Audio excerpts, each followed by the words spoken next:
Hi guys, Dave here, and today I've got my friend Louis Forte with me, and we're going to be chatting about chord progressions and how you can make your chord progressions more interesting. So, Louis, introduce yourself. Hi, I'm Lou. I play guitar and I sing in a band called Derelict Dream. I also do a bit of compositional writing, film composing and stuff like that. But yeah, I'm just here to do a bit of talking about songwriting and chord progressions and stuff like that. Rad, cool. So, our chord progression that we've got today is the 1-4-5 in C major. So we're going to be working from C, then an F, then a G. Yeah, cool. So why don't you take it away and talk about the 1-4-5? Okay, well, basically the 1-4-5 is usually called the three-chord trick. The reason why it's called the three-chord trick is because it has a very sort of simplistic, linear way of resolving, which just it's just really simple and it creates quite a pleasant sound, pretty easily. So, for example, like each of the chords serve a purpose. The first chord, the one, is the root, so that's obviously its main purpose to define the actual key of whatever you're playing. And then the next chord, which is the 4, that is usually there to set up the dominant chord, which will ultimately resolve back to the root. And the dominant chord, it creates so much tension because it creates a leading tone between the obviously the 5 and the 1. And the leading tone is actually the third of that note, which just leads straight back up to the octave of the root. So yeah, Sweet. So the fifth chord in the chord progression is very important as it's the most kind of like it's the chord that will resolve nicely into the C, creates the most tension. Okay, so the first thing we're going to talk about to improve our chord progression is tritone substitution. So why don't you talk about tritone substitution? Okay, tritone substitution is relatively simple. It's essentially what you're doing is you're taking the 5th and you're moving it down 3 whole tones. So on the guitar that'll be the distance between 6 frets. Yeah, so it'll be 6 frets essentially. But so it'll you're basically in so in C that'll be moving from G to That would D. It'll be D flat. D flat, indeed. Yeah. So instead of sounding like this, which would be, it would sound more like this. There we go. There's a slightly better example of using that, and I think you were talking about it earlier. The 2-5-1. So if you play a 2-5-1 chord progression, let's just play it in G major, just 'cause it's a bit easier. So we've got A minor, then we've got our D7, then we've got a G. What we can do is we can play our A minor, and then our tritone substitution would be 1 semitone higher than the root. So that would be a G sharp or A flat 7 chord. And then that would be in the place of your D7 chord, and then your G major. So altogether it would sound like,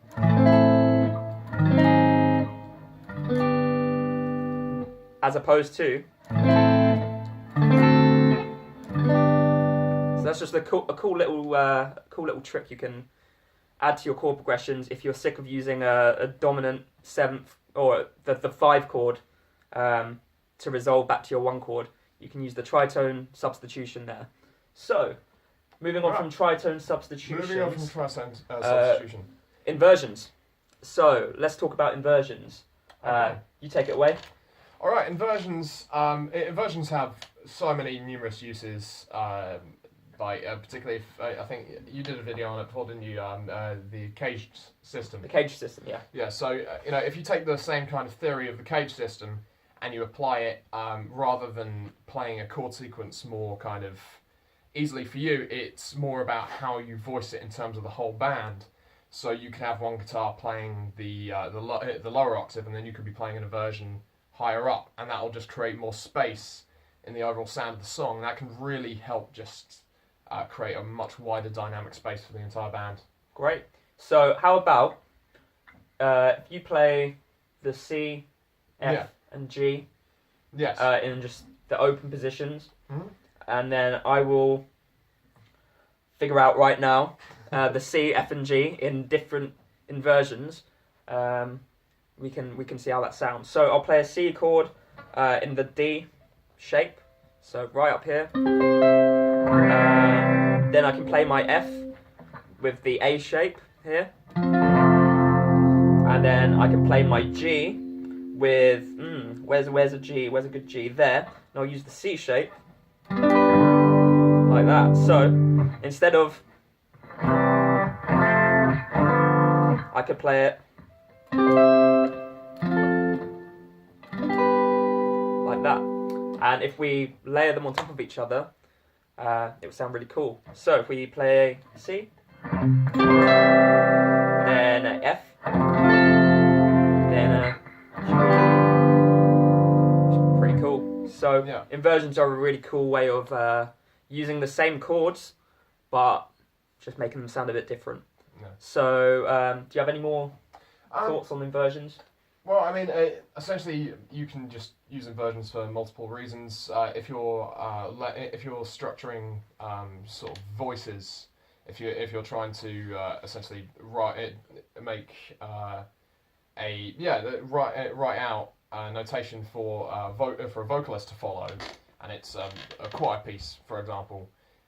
If you use inversions in order to voice lead between those chords, that will make it, rather than playing just block chords. Yeah. If you're playing on a piano, for example, and you're just used to playing simple block chords, no vocalist can do that. Yeah. So if you use voice leading, if you use inversions in order to voice lead between those two notes, so you make the gaps between those two notes for each specific harmony smaller, then those vocalists can create that harmony so much easier, and it will just overall sound much better. Cool. So cool. I know you quickly just explained it, but just for if people are not aware of voice leading, do you want to just give them a quick definition?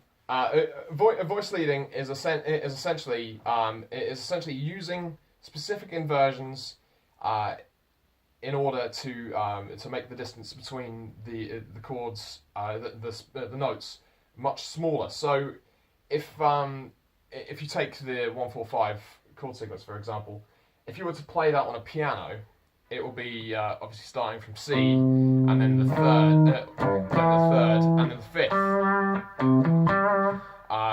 That'll be the first note. So if you had one voice for each one of those notes, and then you moved up to the fourth.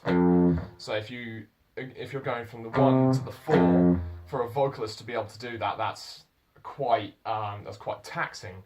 Yeah. But if you instead have that vocalist stay on that note, so say if we're going from the 1 to the 4, the vocalist who's singing the root note wouldn't actually have to change the note, because that note will then turn from the root to the fifth. Because that note is already in the next chord. Yes, so exactly. They don't need to change the note that they're singing, because that's already in the next chord. Yes, so exactly. So the vocalist who is nearest to the root of the next chord can sing the root of the next chord, basically. And it will work. It will work very similar for any other sort of chord sequence you create. Yeah. It's just making those gaps between the notes for the specific vocal that's doing the harmonies much smaller, and it will just help so much if you're writing music for a choir or any specific instrument which can't do large intervallic jumps. Yes. Cool. Sweet.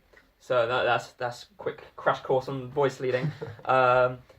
So let's move on to the circle of fifths and cycling through the circle of fifths to create chord progressions. So do you have any examples? Yes. Well, I like to use the circle of fifths just very, very simply to create a nice sort of chord sequence which isn't necessarily diatonic. And if you don't know what diatonic means, that means staying within the original key. Yeah. But if you use the cycle of fifths, you can create something that sounds as nice as a diatonic chord sequence, but it's not diatonic. And the reasons why the cycle of fifths works so well is for a very similar reason to why a lot of the time you'll go to the dominant. There's the dominant chord in order to resolve to the one, because it just creates that tension and then that resolution, which just it just makes everything kind of sit in its place a lot better. So if I was going to use an example, I could for example, if staying in C, if I go to C and then I go to the fifth from C, which will be G, and instead of playing that as a dominant chord, I'll play that as its root chord, so that'll just be G major. G major. So C, G major, then I could go to D major, which will be the fifth of G, and then I can play A major, which will be the fifth of D. And then you can come up with quite a nice chord sequence just by doing that on its own. Yeah. So and that's been that's a chord sequence that you'll hear in a fair few pop songs as well. Yeah, definitely. Yeah. So the reason that works so much is because every key that we cycle through introduces one new note. All the notes are the same in that particular key, except for one note. So you're slowly introducing new notes, which makes it quite pleasant. And then you can change to a completely different key in a song just by cycling through the circle of fifths, slowly introducing new notes, and reaching your destination key that you want to be in. I've done a video on this, so you can check it out. So with the circle of fifths as well, actually, if you take your key, so if we're playing in C major, for example, if you find your parallel minor key using the circle of fifths, it'll be 90 degrees anti-clockwise, I think. That key is the parallel minor key, which just basically means it's the minor key with the same root notes as C minor. All the chords in C minor you can basically borrow from and add to your C major chord progression. So, for example, if we take the 1-4-5 chord progression of C major, and if we chuck in a B flat before if we chuck in a B flat before we move to the G, then we've taken a chord from a parallel minor key, which is C minor, and added it into our chord progression. So I'll play the C, F, B flat, G, and then back to the C again. So it just spices up your chord progression a little bit. And there is actually a name for this. It's called modal interchange, so we can talk about it a bit more. Basically modal interchange is when you take a chord from a parallel mode. So, for example, if you're playing in C major, you can take a chord that exists within C Dorian, C Phrygian, C Lydian, C Mixolydian, C Aeolian, C Locrian, and then add that into your chord progression to spice it up a little bit. So, do you maybe have any examples of this? I suppose. That's a tough one. I suppose like one of the best examples of this is if you're it's used quite a lot in metal. If you've got like a minor chord sequence, and it's kind of basically like an Aeolian sort of chord sequence. Actually, Enter Sandman by Metallica uses this. Oh, cool. Because it's obviously when it starts as an Aeolian, it does the whole sort of. So you've already got that kind of Aeolian tonality with the major second and the minor third. But they also mix that up with the minor second as well together. Cool, and that would basically come from like Phrygian. Yeah, that'll be Phrygian. So it'll be interchanging between E Aeolian and E Phrygian. Yeah, sure. So I did another video on this, so you can check that out. But one chord progression I used was a C Mixolydian chord progression, where I took a C7 to a B flat major 7. I switched between those,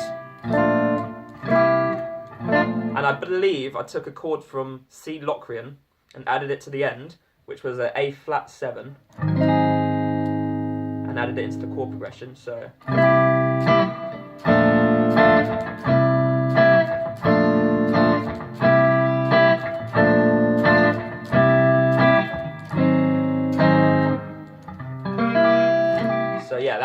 spices it up as well. So yeah, that's modal interchange. Check out my video on it if you want a bit more of an in-depth discussion on it. Cool. So have you got any other more any well, we'll start again.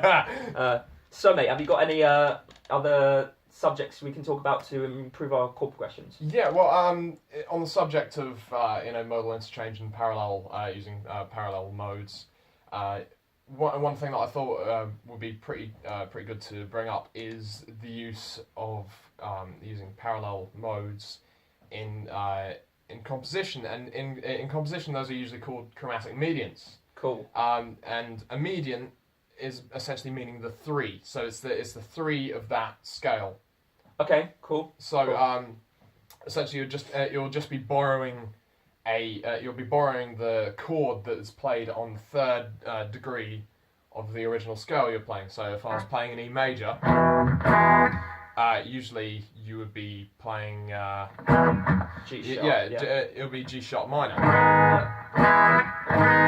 But when you if I was to use a chromatic median, I could actually probably use G sharp major instead. Yeah.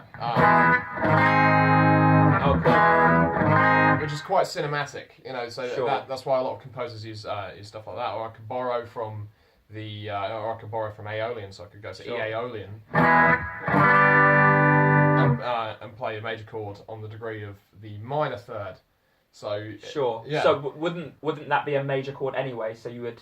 Yeah, it'll be a major chord, but it'll just be moved down because all you're doing is essentially just borrowing whether that note. Oh, you're borrowing from. Yeah, you're borrowing from the E minor. Yeah, Okay. so you'll be borrowing specifically from E minor Sure. or E Lydian, E Phrygian, whatever chord sequence it is, but it can just help to add some extra kind of flavour to it. Cool. And you can hear a lot of this used in so many chord sequences from John Williams or Hans Zimmer, or even it's used everywhere. Yeah, They're really excellent ways to use it, but you can also use it on the 6th degree of the scale. Okay. So so instead of going to just like a standard, in the key of E, it'll be C major.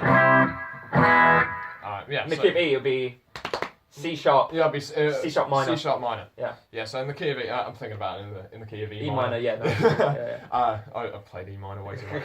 But so in the key of E major, it'll be C sharp major. But what you can do is you could C sharp minor. Cut that out. Yeah. Okay. No, I'm keeping it in, bro. All right. So in the key of E major, it will be C sharp minor. Yeah.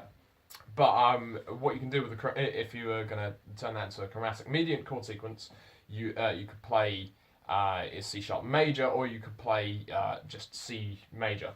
Okay. So you could just borrow anything, and the combinations of the chord sequences are pretty much endless if you just get up every mode of of E. Of E. Yeah, and you just borrow those specific chords placed on those medians. Sure. You can create so many different variations. I can't actually remember how many there are. There's probably like a lot. Yeah. Yeah, there's a lot. There's a lot. But it just can really help to take quite a boring chord sequence if you're kind of sick of just going. You can just go.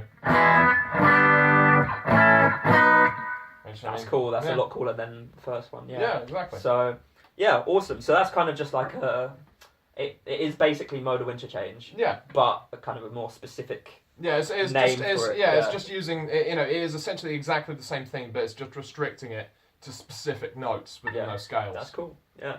Sweet. So I think that's everything we were gonna cover in this video.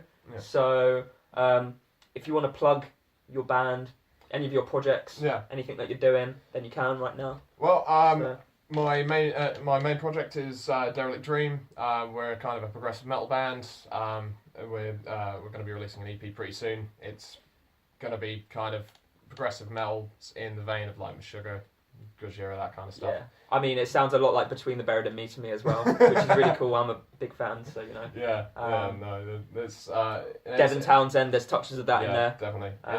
Yeah, I'm really impressed. So yeah, definitely check them out. Oh, Yeah, sweet. Anything else? awesome. I think that's about it. That's about it. Cool. Awesome. So make sure you like the video. If you have any more tips for creating cool chord progressions, let me know in the comments. Let me know if you have any other ideas for videos for me in the comments, because I'm more than happy to make one for you. And subscribe to my channel because there'll be plenty more videos. And I'll see you in the next video. Catch you later. Take it easy.